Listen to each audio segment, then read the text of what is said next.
analysts here today have not just read the 50th letter, but each of these 50 letters, they have not just read the letters, but distilled the wisdom from those letters and have actually practiced this in the Indian markets for the last many years. So we're going to pick their brains on the frameworks that they took away from these letters over the last 50 years. I want to start with Raamdeo ji. Raamdeo ji, you've already shared some of the frameworks that you put to work in your wealth creation studies, the last 19 wealth creation studies. If you were to cull out just one out of these innumerable frameworks that Buffett has shared, which one would you highlight as one that investors should really focus on? For investors, the very first and the most important one is rule number 1, don't lose money, and rule number 2, don't forget rule number 1. First. I think that summarizes everything, whatever he has said, what he has done and what we have to do. I mean, if you come to the markets, don't lose money ever. Have a strategy or have selection process whereby, or pay the purchase price. I mean, one is the buying the stock, right stock, like buy right, set right. It's basically the same thing. Yes. But you buy the right stock at right price and just you have to sit through. So I think though it looks very catchy, but there's a lot of wisdom in that particular saying. Rule number 1, don't lose money. And somebody asked him, what is the mantra of making money in the stock market? It is rule number 1, don't lose money. Rule number 2, don't forget rule number 1. So I think that summarizes everything. Right. And Sanjoy, what about you? You've shared quite a few of these frameworks with us over a period of last many years. Yeah, I should make a confession. I think a confession is in good order so that no one in the audience is fooled. I'm actually not smart enough to practice most of what Buffett says. So I'm actually much more pedestrian in my approach. But it's true that I've read all that he has said, and I think it's actually very difficult for most people to try and behave like Buffett, because his temperament and his intellect are both abnormal. They are not easily found on the planet. I mean, there are very few guys who have it. Now, but just to come back, I think the one I really like and which has helped me personally, I think the only one which I practice, regularly. It's almost like breathing for me. And I don't remember the exact quote, but I'll tell you what it says. It says that if you find managers with very high energy and high degree of intelligence, but they don't have integrity, that's the most deadly combination you can find, because they'll bleed you to death. And my experience over 25-30 years in India is that India is sort of overflowing with such managers. I mean, we have countless such managers in this country, many of whom are worshipped and respected, because people have been unable to recognize in short periods of time the damage that they can inflict. So for me, that's really, and it, in a strange way, it ties in with Raamdeo's first thought, which is fundamental to sensible investing, which is the idea of capital preservation. Yeah. If you preserve money, in other words, you don't lose money, rule number 1, rule number 2, he put it in an even more catchy way than what Raamdeo said, and I'll tell you that one. I really love that saying.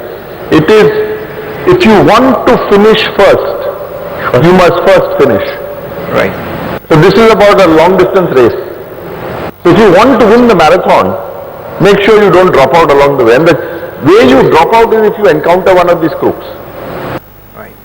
The crooks make you drop out because they destroy your wealth so badly that you don't finish. Yeah. So in a sense, the two are sort of related for me. This idea of capital preservation and investment as well. Fantastic. Durgesh Bhai, do you want to share your favorite investment framework? Yeah, as Sanjoy mentioned, the most important thing is that one needs to understand that although he is telling us a lot of things to do, most of us will find it difficult to follow. And one of the things that I feel is most difficult to follow is the kind of focus he talks about. He talks about only 20 stocks in a lifetime. So I think once somebody is going to start following what he is saying, he has to realize that he is talking about a serious focus. Whether you do 20 stocks or you do a little more than that. But to me it looks like with that in mind, you obviously have to keep the focus on your purchases. Okay. Okay. Right. And just to add, this is a big one. In 95-96 when I read first time, I had 225 stocks in my portfolio. Wow. A to Z full because of bad deliveries, and I mean I could produce all those statements. I mean you get tired after the first page, you know.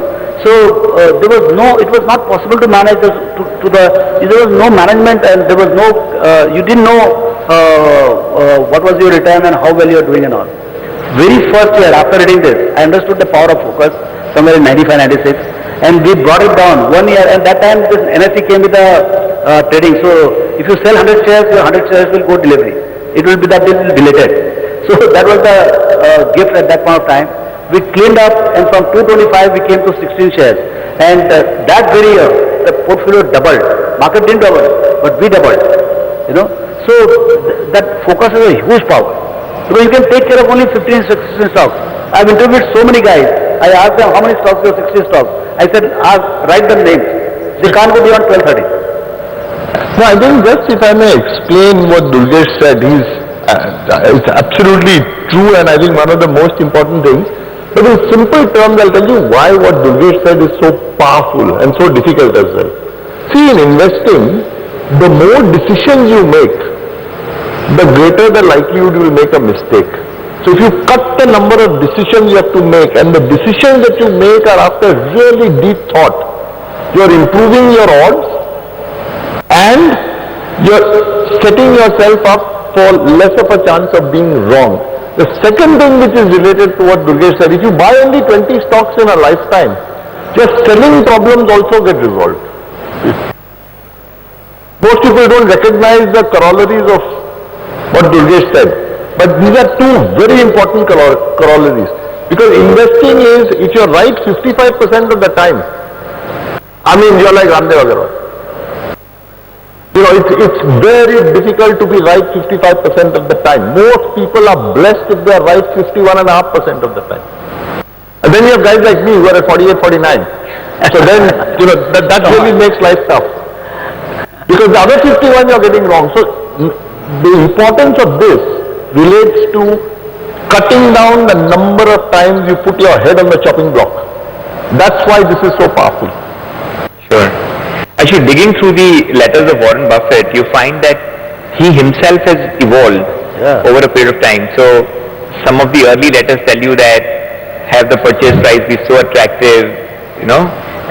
Then you had the three, you know, golden words: margin of safety, right? But margin of safety was not by him. Margin of safety was, of course, the biggest gift. Yeah. Even, I mean, he became disciple of Benjamin Graham because in Investor he's talked about these three most insightful words. Yeah. Most precious thing in investing is margin of. He didn't know how much to pay for. Yes. The value is what you get. Price is what you pay. Yeah. So that gap between value and price is demonstrated by margin of safety. Right. And that's why he became the guru for him. And in the 50th letter now, starting from that point, he gives credit to Charlie Munger for the architecture of Berkshire Hathaway by saying that he gave the architecture of buying wonderful companies at a fair price versus buying a fair company at a wonderful price, right? So there's huge change. We've seen the same change in terms of your own investing style. You want to talk about that? Yeah, so clearly, I mean, I've been evolving. I'm a slow learner, so every year I learn one thing. And thanks to guidance from all the friends. And actually, I'm learning even now. I mean, this Durgesh Bhai's 20 ideas. Yeah. I mean, we are doing more than 20 ideas in a lifetime. Not lifetime. I mean, even 3-4 years also, it will be more than 20 ideas. At a time, I might be having only 15 ideas or 17 ideas. Yeah. But he's talking about in lifetime 20 ideas. I mean, bulk of the money will be made. In fact, even Buffett, I think 65-70% of his public market money is made out of some 8-10 ideas. I mean, I think not even 8-10, 5-6 ideas. If you remove, I think his return ratios will be very, very mediocre, probably below the benchmark. So it's about few ideas which make money. But clearly after that I have not left the pedestal of remaining focused in 15, 16 ideas. But I think somewhere this great good gruesome, it just blew my head that there are so many bad companies. Because gruesome, bad company doesn't mean that your return on equity is less than cost of capital. It's about asking the manager to grow that business. If you are earning 2%, for some legacy reason, you are earning 2% return on equity, your cost of capital is 10%. But if you ask the manager, and his profit is 1,000 crores, so he is deployed already 50,000 crores for earning that 1,000 crores. Now you ask the manager to double the profit from 1,000 to 2,000 crores. How many thousands of crores you need? You need another 50,000 crores to earn that 1,000 crores. So that becomes the bottomless pit for the bad companies. And my sense is, lot of established industrial houses, those who are successful because they hit upon one good business or one good company, they have diversified or they are still spending money on a lot of gruesome businesses. And they are not in the compulsion to continue with that. But probably there is no banker or there is no employer or CFO who has guts to go and tell them that, boss, you are into gruesome business, run away from here. So I think we see a lot of these irrational things, and even with the big names, investors also stuck with that. So I have decided to kind of stay on the quality land, and that is I think post 2007 clearly that I just knowingly at least I don't want to go a low quality lane. So that has been a huge learning because of this great good gruesome framework which is there in 2007 letters. Durgesh, how far do you walk away from this attractive price in the quest for the wonderful business? So I think we need to understand that even Buffett talks about this very clearly in terms of a long period of time.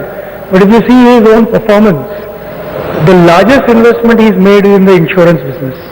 And over the years he said again and again that insurance is not a great business. The return on net worth of the industry is lower than the Fortune 500 companies. So it is not that he talks about not investing. There are other examples like he bought Fosco, made money out of it. He bought PetroChina, made money out of it. So it's not that he does not go away from that. In fact, that is something that I think we need to understand. And also he doesn't talk about buying a good business at any price. So these two things I think are the most important lessons that we need to be aware of. Right. And you can see that in any market that once a certain category of stocks tend to go overpriced for no fault of theirs, it can take a long time for the market to come back despite the companies showing profits, not doing anything funny.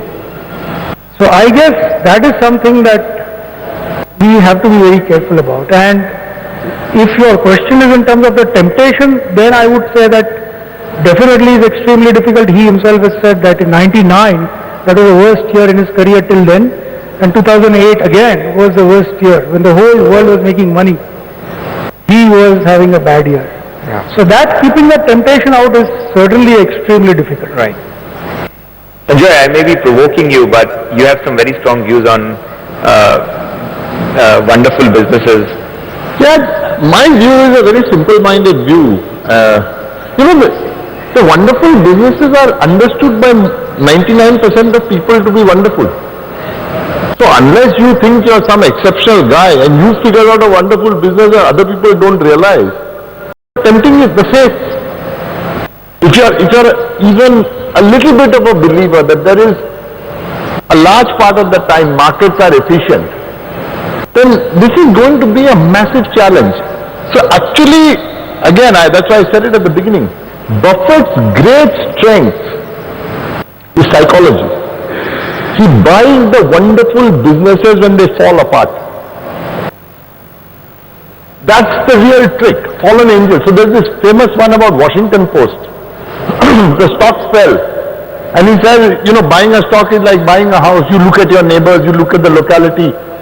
But volatility and risk are not the same thing. So when Washington Post, the price became half, it was still a wonderful business. So he doubled up on Washington Post. Now, for how many of us can do that? If you're honest and you ask yourself, how much did you invest in September, October, November 2008 and Jan, Feb, March 2009. In those 7 months, you were presented with the single greatest investment opportunity in your life. But if you put your hand on your heart and you ask yourself, how much money did I commit to stocks in that period? I don't know how many honest answers you will get to this, but I think the answer will be close to zero. Because you are so gripped by panic. So in your mind the devil is fear. So Buffett's greatness partly lies that his mental hardwiring, his temperament is so good that he can, and of course now the truth is that he has, as someone said, he's an icon. So he gets sweetheart deals.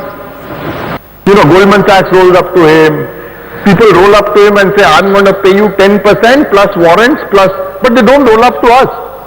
Because if they rolled up to me and said, I'll give you 10% and warrant, I'll take it instantly. Sanjay, that's because he's the last man standing. He's holding that cash. He's holding that cash.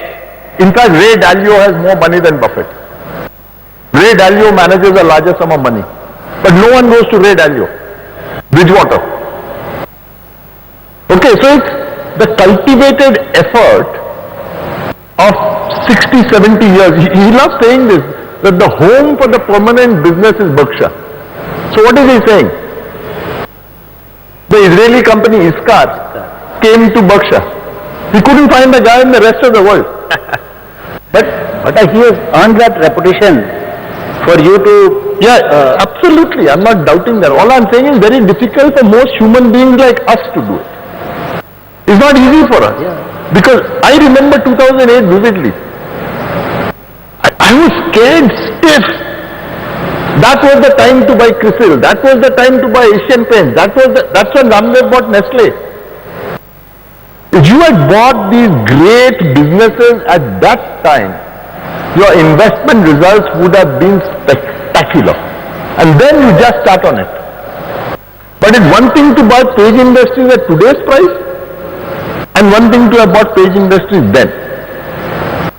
Huge difference. He said very clearly, you have to be greedy when others are fearful. Right. And you have to be fearful when others are greedy. That is, I think, one of his most profound things. And you know, one of the best cash lines is that, I think it is about the crowd behavior. He said, what the wise people do in the beginning, fools do at the end. You know, a good thing starts with one guy doing something like, say, you start worshipping something, and then you see the whole crowd just going and worshipping that. So this buying, I think at this point of time, buying quality has become fashion. Yeah, it is. I think, in my entire life, it's a short life, but I've never seen an auto component company trading at 80 times earnings. It's a new thing for me. And wise guys own it. And there are millions of justifications why this is so. It's true, Bosch is a great company. But it earned less than 1100 crores last year. And market cap is 77,000 crores. So there's something here that there's a disconnect. You ask yourself, would I own 100% of the business? If someone gave you 77,000 crores, would you put that 77,000 crores into owning 100% of Bosch or something else? But on that count, you had the same strong view against Nestle at 1600 also. No. At 1600 is a mistake of judgment on my part. I'm allowed to make mistakes, yeah. I simply made a mistake. Yeah. And maybe my judgment on Bosch is wrong. Maybe it's a great buy at 77,000. No, I'm not saying that. Who's to say? I don't know. Yeah. It's difficult to figure this out.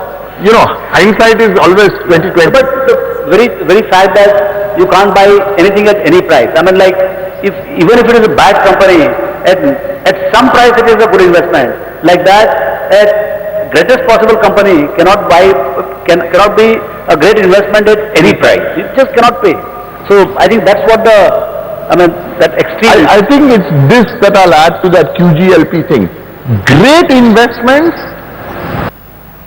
are not, great companies are not always equal to great investments. It is important to buy the great companies at reasonable prices. That's what Manjara said, and Buffett has adopted. And as Durgesh and Raamdeo were discussing, the trick is how to figure out what's reasonable. Yeah. And Buffett made a further comment here. He spoke about rhinestones and diamonds. Yeah. So when you buy the great companies, you're buying diamonds. So you're not going to buy them at PE multiples of 12, 13, 14, 15. So if you buy Nestle at 25, you're actually doing pretty damn well because the earning power is so extreme, so rare. Or Hero Honda, which he bought. Unbelievable business, bought at a very reasonable price. And that's why 20 years later, you can see the results. The power of compounding for 20 years. I think also good companies always correct. He himself has mentioned that in 35 years there has been 3 occasions when Berkshire itself fell by 50%. So you do get opportunities to buy whatever you would qualify or define as good companies or great companies at reasonable prices. And his ability to wait for that, I think that is the big difference. Yeah. Buying the fat, buying into the fat pitch. Basically the half volley outside leg stump. That's how you hit the sixes, not the IPL type of sixes.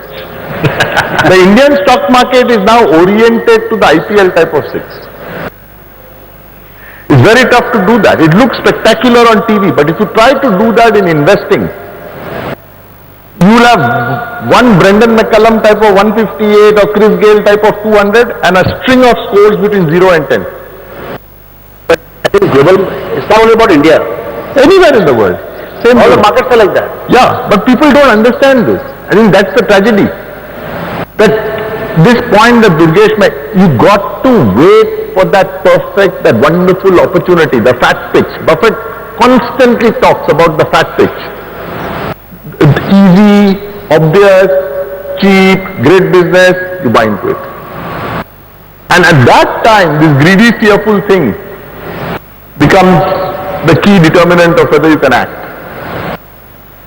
The other interesting takeaway from one of the letters is that in this world which is, trigger hungry, catalyst hungry, he talks about his investing approach, which is to bet on lack of change rather than change.